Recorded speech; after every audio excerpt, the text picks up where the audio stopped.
Story 1. Trump Accounts and the Real Power of Compound Interest. On July 4, 2026, the United States government officially launched what they call Trump Accounts. Every child born between January 2025 and December 2028 receives a one-time government contribution of $1,000, invested automatically in a stock market index fund. Parents and guardians can contribute up to $5,000 per year until the child turns 18.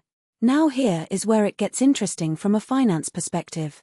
According to the Treasury Department, even with zero additional contributions, that initial $1,000, growing at historical stock market returns of roughly 7% annually, would compound to approximately $5,800 by age 18, and over $18,000 by age 28. That is compound interest in action. You earn returns not just on your original principal, but on all the accumulated gains from previous years.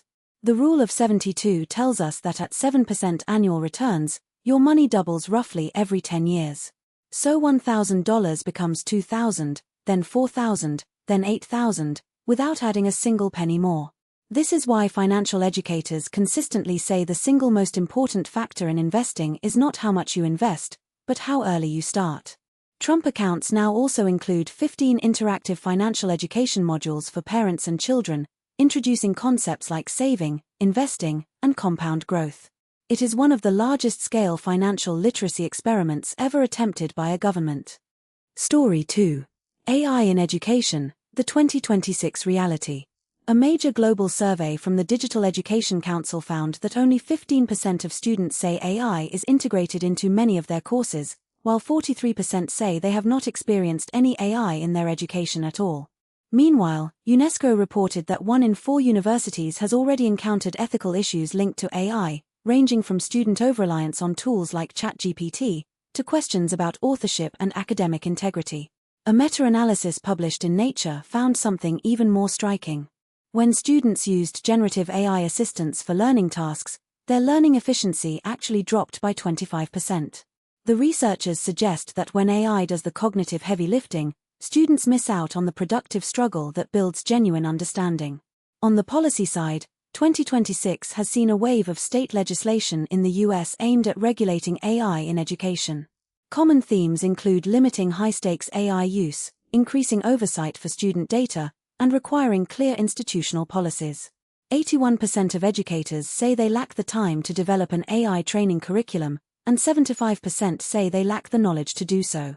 The gap between AI adoption and AI literacy is widening, and that gap is the challenge of our generation. Story 3.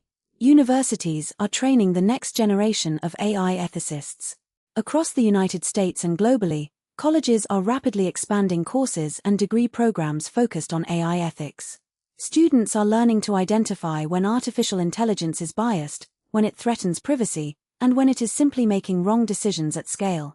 Educause published a new framework outlining 8 ethical principles to guide higher education AI adoption, including transparency, accountability, fairness, human oversight, privacy, security, sustainability, and digital literacy. The message from educators is clear. AI is not just a technical tool, it is a societal force. Understanding how it works is important, but understanding how it affects people is essential.